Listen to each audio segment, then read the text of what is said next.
Thank you very much. It's a real pleasure for me to be here and to be able to join you in this discussion, we're going to call it, okay? Now, I want to first of all say that my approach and style in teaching methods, that sort of thing, includes the concept of creating a learning environment. So I want you to know, okay, that you can ask any questions. No question is dumb.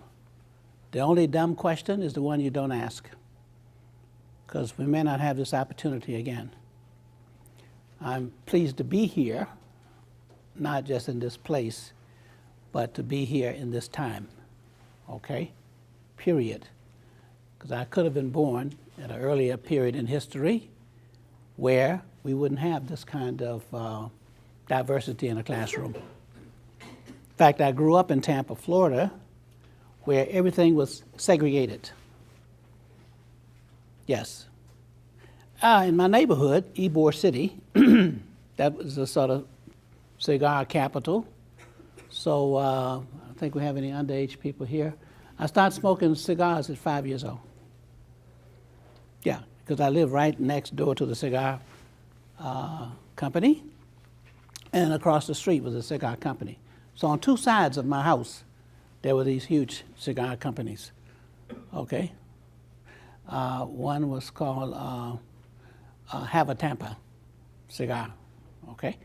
That was the largest one. It took up a whole block, whole city block, okay? And Garcia Vega was the other one. That was the one right next door.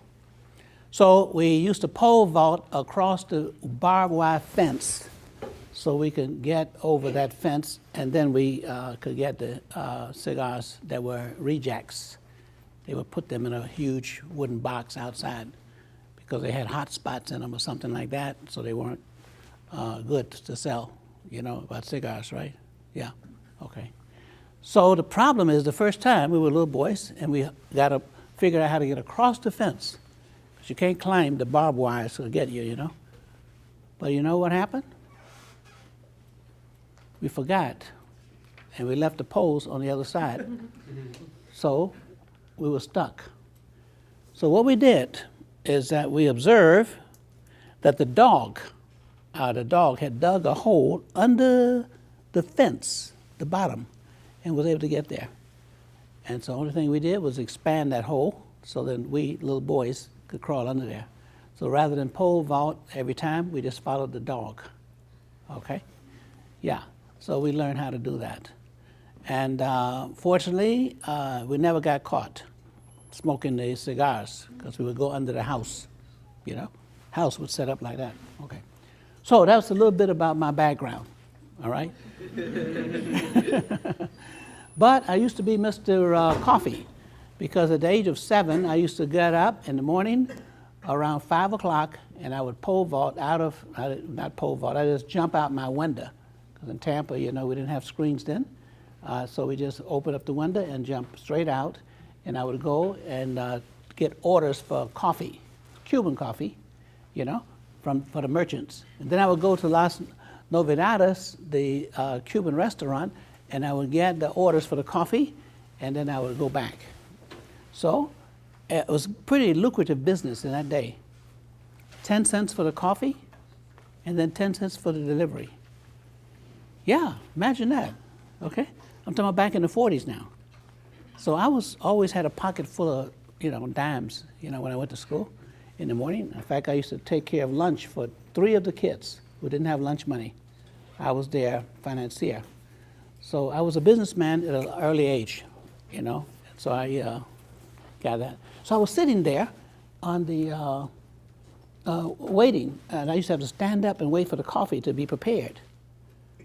So I used to lean against the stool there, you know, at the counter, waiting for the coffee.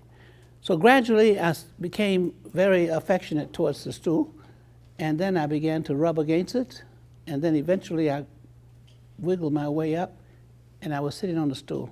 I remember that day and moment because that was a defining moment for me, age 7.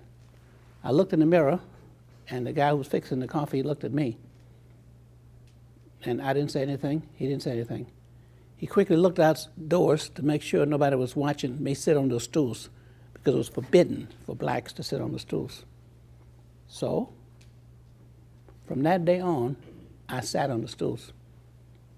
I got served the coffee, but not for me. I couldn't drink the coffee. I could buy the coffee, okay, but I could not sit on the stool and drink the coffee, okay? So sit-in started when I was in college in 1960, all right? So they said, let's go sit in. It was nothing new to me. I've been sitting in all the time. You know, it came easy. Sitting on the stools, and the other easy part, not getting served. So that was not anything that was strange for me at all. Well, so forth and so on. The quick line of it, you can read that in books and stuff. I got involved in the sit-in movement, then the Freedom Riots, Congressman John Lewis, you know, and I were in school together, and James Bevel and Diane Nash, okay? When the Freedom Riots stopped in 1961 because of the violence that took place when the bus was burned in Anniston, Alabama, when that happened, the Freedom Riots came to a temporary halt. We learned that nonviolence must be persistent. It's the difference between having a protest demonstration and having a movement. So what Martin Luther King was about was movement. And that is, you continue to have a total strategy which includes direct action, demonstrations, mobilizing, educating people to sustain a movement until the goal was reached. So this is one of the things we teach in our training. And before I go any further, I want to introduce Jonathan, we call him Globe, Jonathan Lewis, and Kaze, okay? And they are some of my expert trainers in the California area. They've trained in prison, they've trained in school, colleges, you know, corporate people, you know, foundation people, the whole bit. Okay, full range, all right? And that's one of the reasons I'm here, is because we're looking for people who are interested in carrying forth Martin Luther King's idea of nonviolence and be able to install that into institutions and also globally around the world. So far now, we have over 36 centers, that are operative around the world in different countries where we teach this. And there are a lot of different examples we can give you of how this can affect change and transform communities. And I'll just give you one example in, where was it? In Colombia, Latin America. Anybody here from Colombia? Have you ever been to Colombia? No? Well, you must go. That's the next stop you should make, okay? Colombia is further down the way there, you know? Yeah, okay, good. Yeah, they have the FARC there, the FARC, okay? And they're the ones who, you know, kidnap people and kill people and that sort of thing, et cetera. So I'll tell you the story later, but they did kidnap me, okay? And so I need to give you some information in case if you ever get kidnapped, what you should do, okay? All right, so be sure to ask me about that. All right, so in Colombia, there's a prison called Bella Vista. And Bella Vista, they used to kill 6 people a day. And when we started nonviolence training there in Colombia, the inmates, they called us in because they wanted to get this nonviolence because they were losing their friends. Every day you wake up, you don't know who you're not going to see anymore. And it could be yourself, okay? That goes, because they didn't have a list of people that they were going to kill. It was just you're chosen at random, okay? These different groups were fighting each other in jail.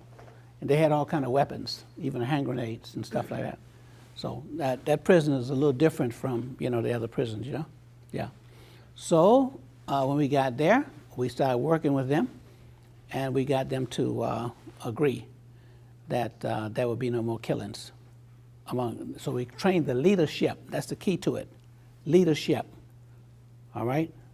Because you can't train everybody. So what you do is get the leadership. And then so goes the leader, so goes those who follow. So it's easier to train gangs because all you do is train the leaders because the rest of them, they follow you. So we went to the prison and we identified the leaders and they agreed that they would be trained and we transformed that situation. Now that prison rather, it's the largest prison there in Columbia. It now is a nonviolent center where they bring the children from the schools to the prison so the inmates can train them. As I get older, I have to find ways to sustain this thing. So I wanted to find a faculty that I could have, a tenured faculty that I didn't have to pay. So most of them's got 3 20-year sentences, so I didn't have to worry about them transferring, or leaving. My only concern was keeping them alive. So the whole program was about stopping the killing. Okay? So that was self-fulfilling prophecy, you say. If you want to keep your faculty alive, you make sure that you have nonviolence training. Okay? Yeah, right. Well, I say that jokingly, but then you think about Connecticut, that's comes real. So that's what we're talking about. So what we're going to focus mainly on now is the whole concept of nonviolence mediation, arbitration, okay, and conflict reconciliation. And so that's the topic that you're interested in, and that's the topic we will focus on. But you can ask questions about any aspect of the movement. I'll be happy to respond to it. I can't give you answers. I only give you a response. Okay? All right. Because that's the best way to do that, my response. A bit more about my background, education-wise. Went to Milton High School, where I was the editor-in-chief of the newspaper. And the newspaper, these were all black newspapers now, the high schools all over Florida. And the one that got the first place, the newspaper, school newspaper got the first place, the editor got a 4-year scholarship at Florida A&M. Yeah. Yeah. So my paper was number 1, okay? And so what happened is that we got the first place, but I decided not to take the scholarship in journalism. I loved journalism, and I did a lot of work in journalism. I was the editor of the first yearbook in my college, okay, editor-in-chief. And then when I went to law school, I went to Boston University Law School for a year because I wanted to learn how to think like a lawyer. Didn't want to be a lawyer, but it's important to learn how to think like a lawyer. It's very important, okay? Both sides of the issue. You got to know one side as well as the other, okay? Very important. And I'll tell you more about that kind of way of thinking if you ask questions about it. The other is I was the editor-in-chief after my first semester. I was editor-in-chief of the Comment, which is the newspaper for the law school. So I was always into journalism, that's the important thing. And I did some articles and that sort of thing, and some books for children, that kind of thing, when I was a student at Harvard University. So I enjoy journalism, mainly the editing part. Somebody else write, I'd be glad to edit it for you. Okay, but I also write if necessary. In fact, I have a book that will be coming out later on this year, in the fall, just on the Selma movement. So, freedom rides, sit-ins, Chicago, okay, all of those places I had opportunity, and with Martin Luther King and the Poor People's Campaign and that sort of thing, Memphis, Tennessee, all that. Now what I want to do is simply give you one example of mediation, and there are many other examples, but we want to start the discussion, okay? While I was at Harvard, I was in the library studying, and when I walked out in the hallway, there was a television program, news on, And it was about Wounded Knee. Have you heard of Wounded Knee? Some of you? Raise your hand, I can see now. Yeah, some of you know about Wounded Knee. It's in South Dakota, in the Black Hills of South Dakota. And it's a Native American reservation there, okay? And Russell Means, who passed just a few months ago, had an organization. He was Native American, and he called AIM, A-I-M, American Indian Movement. And he was very much concerned about issues related to Native Americans. And one of the issues in the whole area called Wounded Knee was the archaeologists were digging in the cemeteries, you know, of their ancestors, the Native American ancestors, getting relics and stuff like that. He was very disturbed because that was like disrespect for, you know, his ancestors, disturbing their spirits, you know. And then there were land issues where Native Americans couldn't sell their land or either lease their land to farmers for the same amount that the white people could lease their land to the same people. They got less money because they were Native Americans. And the Department of Interior was mainly responsible for that. Well, there were a lot of issues like that. So Russell Means went and he took over that reservation because he didn't like the way the chief was running things. And when they occupied that, the Department of Interior, our government, has a responsibility for giving security and protection to the reservations. That's part of the agreement, because these are separate nations within our boundaries of our country. We have about 52 nations in the U.S., Native Americans, okay? In fact, that's what Malcolm X and Elijah Muhammad, okay? That's what they wanted to do. They wanted to get about 5 states in the Southwest, like New Mexico, okay, Arizona and places like that. They said, let's give us these states over here, and you know, black people could have their own nation, the Nation of Islam. Yeah, the Native Americans have theirs, okay? So that was their, you know, demand. Well, the Department of Interior became very upset with Russell Means, and Dennis Banks was his other partner there. And they went and they got the Army, and they set up tanks and everything, and they demanded that Russell Means and his people come out of that reservation. They refused. Russell Means was very, what they call militant. He said, I bury my heart in Wounded Knee. That's the title of a book. Okay, you might want to look that up, okay? So, I was in the hallway watching all of this on television, and I said, well, listen, I'm not going to sit here and see another cowboy Indian, okay, movie in real time. I'm going to do something. I didn't know what I was going to do, but I had to be there. So I went and got this credit card because they gave students credit cards. I never used mine, so this was the time to use it. I bought me a ticket. I called my buddy in Chicago. I said, meet me there. You know, you got some friends who are very close. You just tell them what you want them to do, and then you discuss it later. Okay, just meet me there. So he found a way to get a ticket, and we all met there, and then we went on into Wounded Knee. When we got there, okay, there were roadblocks. Our government had roadblocks leading into Wounded Knee, and then once you got to the reservation, there were roadblocks, the Native Americans. So we, fortunately, when we got there, our goal was to try to see if we round up some people, and we're going to put a human chain between them. Well, that was a long way. We hadn't thought about that. We didn't think our way into acting.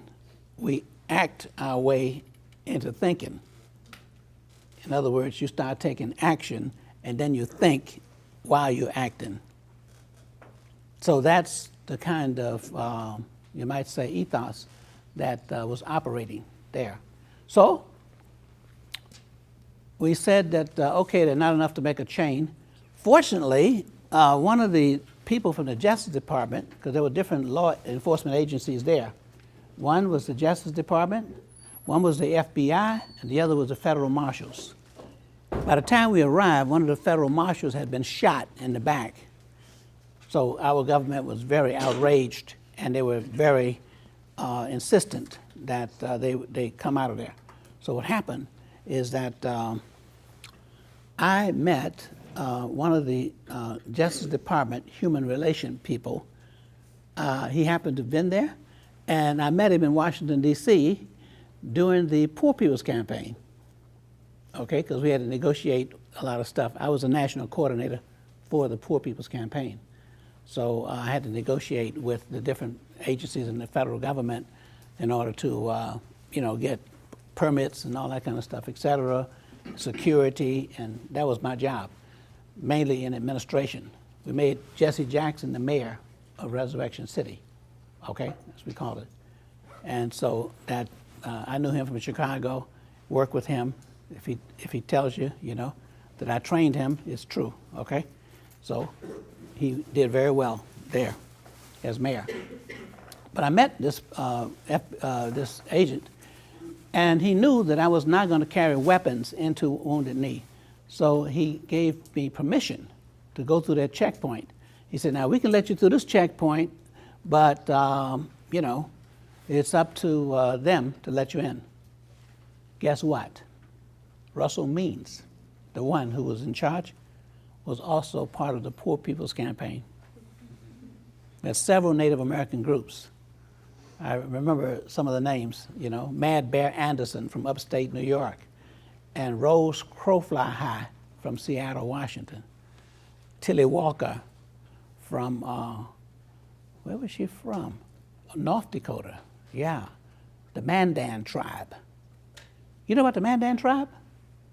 Well, you should see that. You should go. You go all over the world. Go to see the Mandan tribe. The babies have white hair. Yeah. I mean, that's one of the, characteristics of this tribe. And they don't have tents and stuff like that. Theirs are in the round, like that. Okay? Yeah. Like rather, real different from other places. I really want to go back there. That's why I'm thinking about it. I got caught for that moment. Yeah. But so Russell Means was there. And Russell Means, when he found out I was there, he said, oh, good. Because he knew I was part of the movement and that I could be of support to him, okay? Because they were very much alone and isolated, and a lot of the Native American tribes were desperately, outraged with him because he'd taken over this reservation. But he was actually trying to make a statement to the federal government. And this is where he decided to make his mark, okay? Well, the only way we can settle things is that you have to sit down and talk. Every war that's been settled is because diplomats were able to sit down and talk. You got to talk.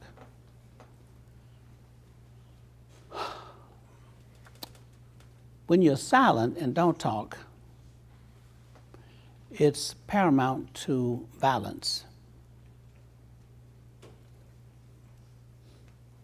Okay? Violence is the language of the inarticulate. Those who don't talk. Psychologists say if you put two people in a room, one in one corner and one in the other, and they don't talk to each other, they would eventually attack. So, talking is important. Now, what happened is when I arrived in Wounded Knee, they had already agreed with the federal government that they were not going to talk. No talk policy. Some countries have that, no talk policy. Yeah. That means you don't want to sell the problem if you don't want to talk. They've given up.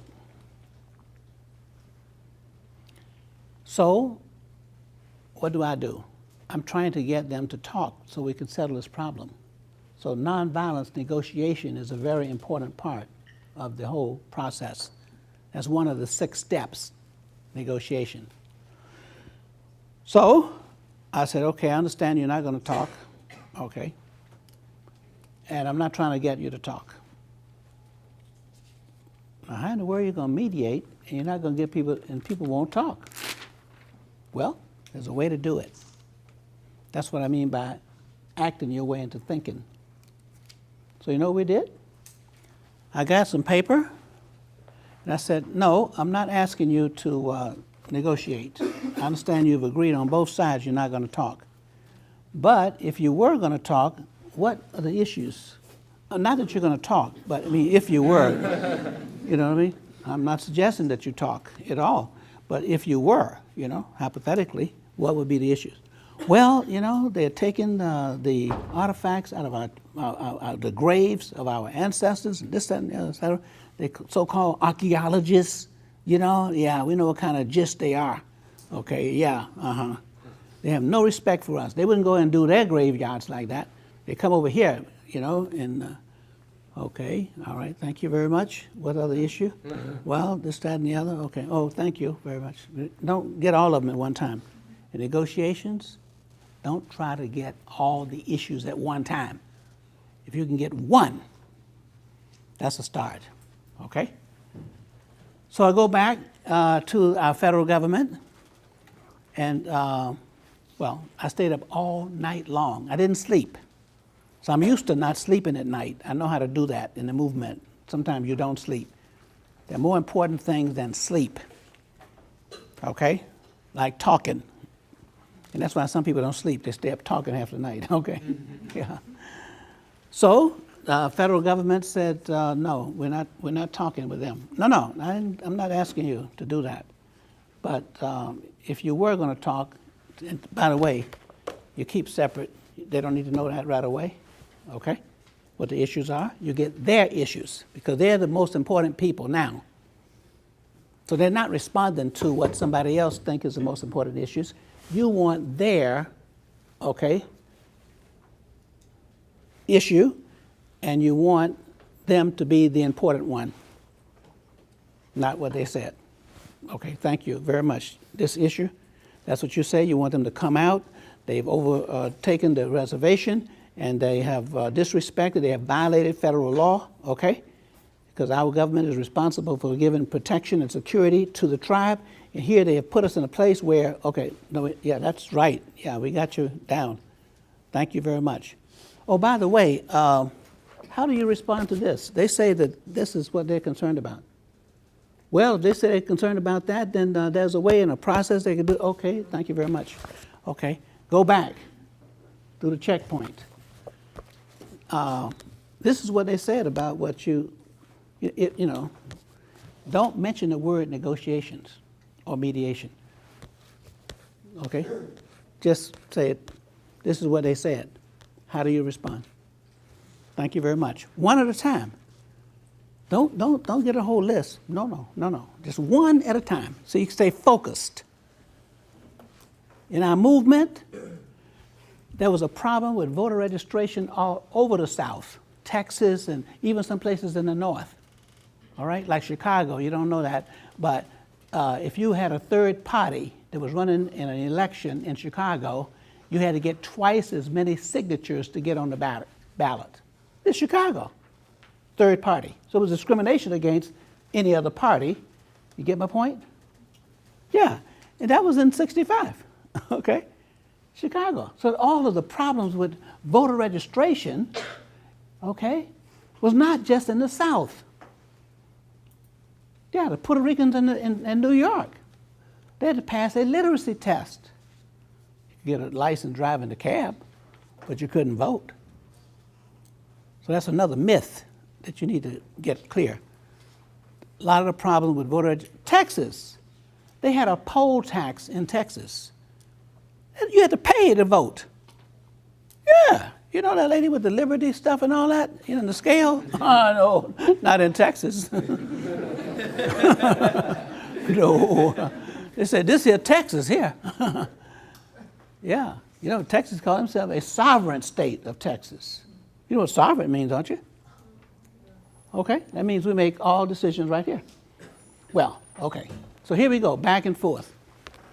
Now, what was interesting is that when you went in and out of the checkpoint at night, they give you a signal to get back through. So you had to flash your lights a certain number of times. Then you turn your lights out and you drive in the pitch dark. Then all of a sudden, floodlights come on you and everything else. You know what else came on you? Those rifles trained right at your head. Because they didn't know whether the Native Americans, were going to sneak in a car and had the driver, drive up there, and they get up there and they kill somebody, you know what I mean? Guerrilla warfare, all right? So and these Native Americans, they didn't have bow arrows and spears and stuff, they gone to Vietnam. They had dug foxholes there, and stuff like that. They were ready. Now they couldn't handle tanks and stuff, you know what I mean, when coming in there. But hey, they were experts in guerrilla warfare. So you had to flash the light 3 times, 4 times, 1 long, 1 short. They give you different signals that you had to use. So every time I got there, I had to use a signal, and they would train those rifles right at my head. I got upset about that. I said, golly,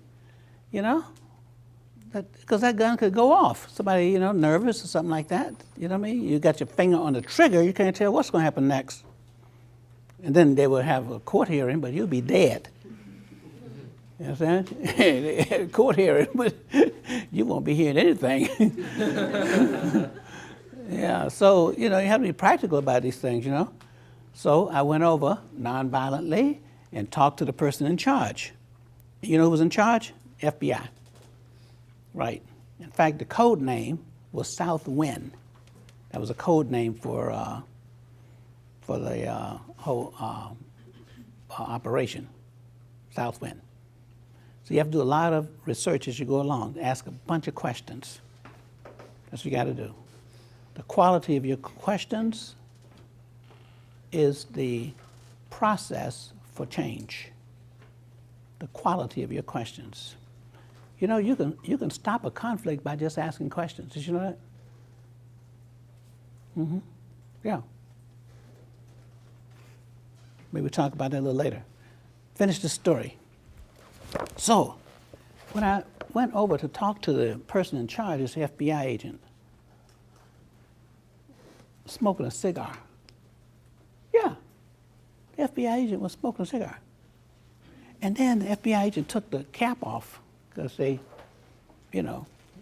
wasn't quite sure who I was and what I was doing, but apparently I got the okay from that Justice Department guy, so they kind of accepted me. And all this blonde hair dropped down on her shoulders. It was a woman who was in charge of the government operations, FBI agent in Wounded Knee. Okay? And her name was Susan. I got to find out and research what her last name was. You know what she said to me? Where were you when you got the call? She thought I was one of them. It's okay. I didn't tell her that. I said, oh, I was in the library, She said, well, I was on the beach when I got the call. She was in California. She was on the beach. She got the call. Okay? So we got to talking, being friendly. I didn't tell her what the issue was yet. You establish a relationship and you establish some rapport. It's very important. Before you start getting into solid issues, you have to establish rapport. There's some folks, business people, they say, I only do business with friends. You have to be friends first before we do business. Yeah, we know. Okay, I know too. Yeah. So you have to start establishing a relationship. And I say, this thing really bothers me about the lights flashing like that on my car, but that's not a problem. It's the rifles that are trained on me. And maybe we could work out something where they wouldn't aim those guns directly at my head.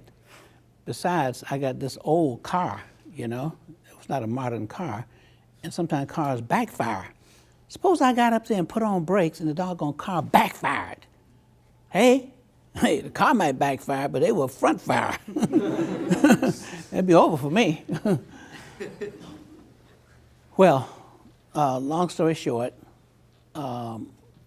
she got them to not train their guns directly on me, but, on the side, so it could easily, if it was a problem. But they established rapport, so they felt that I was okay, all right?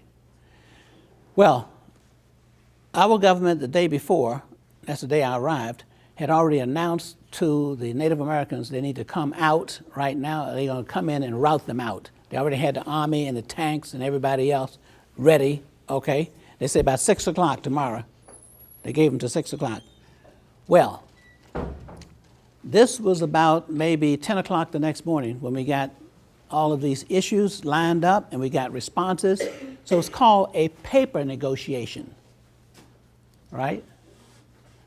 They didn't talk to each other. They talked to the paper. So the paper was the mediator.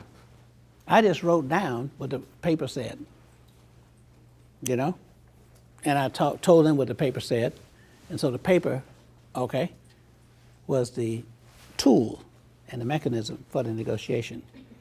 So they brought in another person from the media, their media representative, and they announced, okay, that they would not go in at 6 o'clock. This was about 12 o'clock that day, all right, that they were not going to go in and that they were reaching a settlement. So we finished the negotiations, and by this time we brought them together, Native Americans and the U.S. government agencies. We got them to come to Wounded Knee. That was a dangerous situation, by the way. I should tell you that, all right? Out there. I was standing next to a doggone gas tank, gasoline tank, and some bullets came and ripped right in front of me like that. I'd have been gone if they'd hit that tank. And then what happened is a church caught on fire. Okay, Episcopal Church, I believe it was, and the tower, that's where the fire was, up there, in the tower. And one of the Native Americans told me, said, oh, look at that, they're burning up the church. They're throwing those flares, because that's what they were doing. The U.S. government was throwing flares so they could make sure they weren't sneaking up on them, because they already lost one of the marshals who got shot in the back. And so they kept the sky lit up so they could see. Those flares didn't catch that church afire. I was there that night. 100 Native Americans, single file, walked over the hill because they had all the roads blocked, okay? But see, the Native Americans walked straight through the woods on top of the mountains, single file. They didn't go by the road, okay? They walked. The church was on fire, so they would know where to go. Yeah, because it's dark and you don't, so you could, that was the, okay, signal light. So a lot of interesting things happened. Now they caught me because I was bringing food in for the children.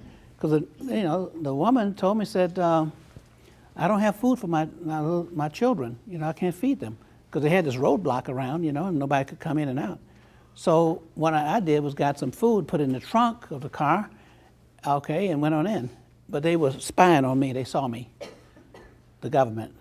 And they say, you know you're not supposed to take anything in there because it's a roadblock. I said, but these children didn't have food. They said, that's not the point. Okay? So I apologized profusely, okay? And say I wasn't going to do it again until next time. Some things are principle. I would take the consequences, okay, if they catch me carrying food to children. Some things are more important than others. Some things are important and others are urgent. Food is urgent. Negotiations, important. You gotta know the difference. And the movement, that's one of the differences we make. Okay, I'll stop at this point. Let's talk. Any questions about anything in the movement or about the negotiations? But I just want to make one point about negotiations, and I did that. Yes, someone here, and you're next. Yes. At the beginning of the class, you were talking about how it's really easy to reform gangs and prisons because you just train the leaders. But I was wondering if you could talk a little bit about how you encourage them that that's actually a good thing for them to do. Because my guess is they probably won't very quickly warm to the idea of, hey, we're just going to teach you how to be more peaceful. Yes. So, That's a 15-day course that we teach. Okay? So I can't give you an answer, but I give you a response. And the response is you have to know which questions to ask them. Like, for example, what are your goals in life? That's what we asked the Nigerian fighters in the Niger Delta area, where they used to kidnap people and blow up pipes and all that kind of stuff. If you've been reading the newspaper, okay, like one time they kidnapped about 25 Filipinos, okay? It was on CNN about 3 years ago, all right? One had a mask over his face and had a gun in the air. That same one is a nonviolent trainer now, level 2 trainer. What we do is ask questions. Well, how long have you been fighting? Oh, about 20-some years. What do you say your goal was? Have you achieved your goal yet?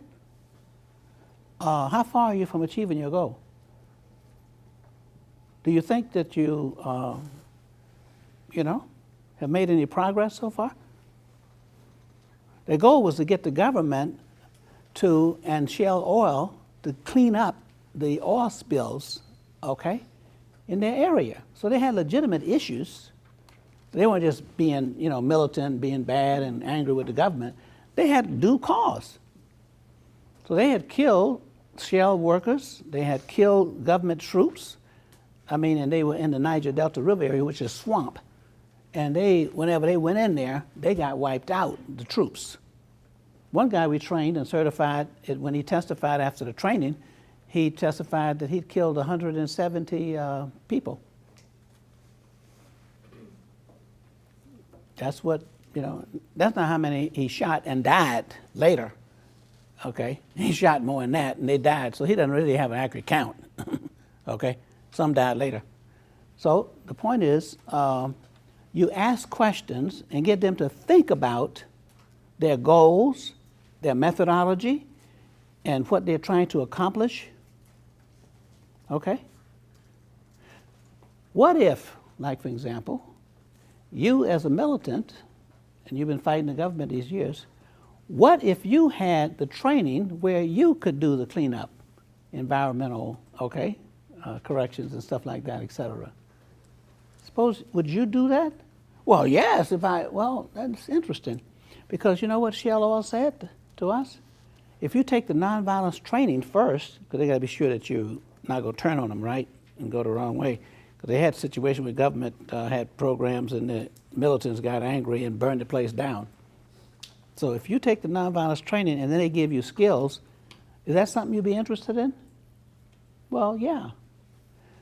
Questions. That's the point. Sharpen your questions so you can always be able to lead people to a new way of thinking. My friend Bevel, we went to school together, and John Lewis's book, Walking with the Wind, I'm the Bernard LaFayette he was talking about. He said I was the only one that can debate with Bevel, my buddy. You know how I debated with him? Well, this guy was really, Martin Luther King said he was a genius.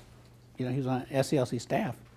He was in Chicago one time, talking to himself on the street, loud. And people even in Chicago got nervous. They called the police, had him arrested. Okay, and they got to the trial on Monday morning. He got arrested on Saturday, stayed in jail. The policeman who arrested him had to come and testify, right? Say, well, what was he doing? He said he was talking loud, and we thought he was delirious, and he was arguing back and forth. So the judge said, is it true that you were talking loud and arguing out there on the streets in Chicago?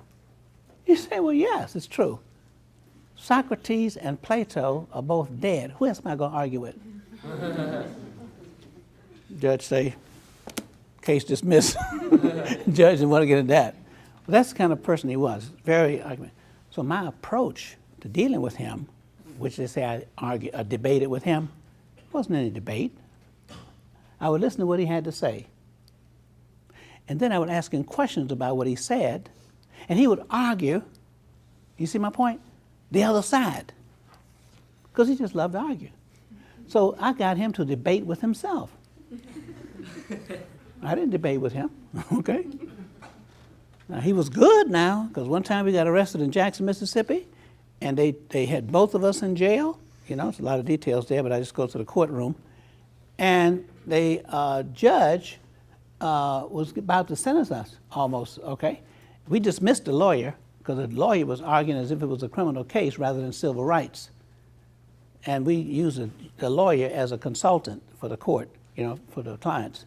And we argued our own case. Bevel argued, and when he finished arguing with that Mississippi judge, it was almost like fire leaping behind him. He got choked, he was chewing tobacco and started coughing. We got concerned about him, you know, that kind of thing. And so Bevel had actually, he was a preacher, you know, he preached that judge into hell. Everybody got scared, he better, you know, including the judge, you know what I mean? And if you represent yourself, the judge has to, you know, respect you, you know what I mean?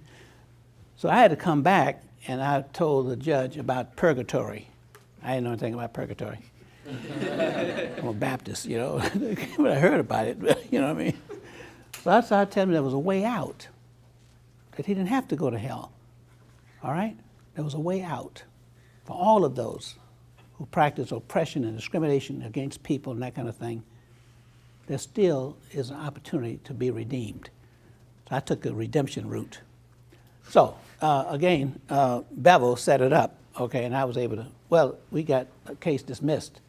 They charged us $2,000 and 2 years in jail, but then they suspended the sentence, okay? And it was appealed and we won. But my point is, questions. I keep emphasizing, the quality of your questions will make all the difference in the success of your getting people to think differently. Isn't it true that when people ask you a question, even though you don't answer it, it circulates in your mind, as opposed to somebody making a statement? I just did it. You get my point? Okay, next question. You mentioned acting before thinking or acting as you think. Is there ever a circumstance that you found that thinking way before was more efficient? Yes, acting your way into thinking has to do with time and urgency. I would prefer thinking ahead and planning alternatives, plan B, plan C, you know, that kind of thing, so that you could at least be able to see the alternatives. Sometimes things are urgent, and if you spend your time trying to analyze and think it through and that kind of thing before you take action, it's too late. It's called the paralysis of analysis. So that all has to do with timing. Yes? I was just wondering, Paul mentioned that you prefer the term conflict reconciliation rather than conflict resolution. I was just wondering if you could talk about it. Yes. Conflict resolution means that you resolve the situation. Like if you're a teacher in the classroom and you're trying to get the lesson done, and these two boys, either that boy is bothering that girl, pulling her hair and stuff like that, like I used to do, you tell them to sit over here, and you sit over there. Separate them, okay? Separate the conflict, DNZ, demilitarized zone, okay? All right? You stop the conflict, you separate the parties in conflict. That's temporary. That's resolved, but it does not solve. Reconciliation means that you bring people together who are in the conflict and they understand a new relationship that they could have and work together. That's reconciliation. That's the simple definition, okay? All right? Yes. I'm so sorry, I didn't know who's next. You're next, yeah. My favorite speech from Dr. King is Why I Opposed the War. And could you kind of explain how the transition from the movement to civil rights to that angle was difficult, the difficulties in it? No, it was not difficult because they both dealt with violence. okay, and the civil rights movement, the oppressive condition and institution that was established actually represents violence, denies the person their human rights and their human dignity, okay, and presuppose that they are inferior, and that is the rationale for the oppression. The popular, well, it's not popular because you don't know about it, but the most pervasive term would be childism. That's what I call it, okay? You treat them like children, okay? Because of their color, their ethnicity, all right? Okay? And that's how you identify them. Women, they treat them like children. Childism. Elderly people, okay? Yeah, can't wait to get you in the nursing home and I'll sign your checks for you. There's nothing wrong with my hand, you know?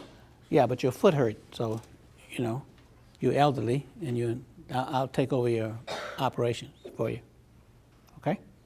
Instead of holding the person's hands, even if they have a stroke, you can give them a pen and let them stroke their signature. Since they already know how to stroke. You get my point?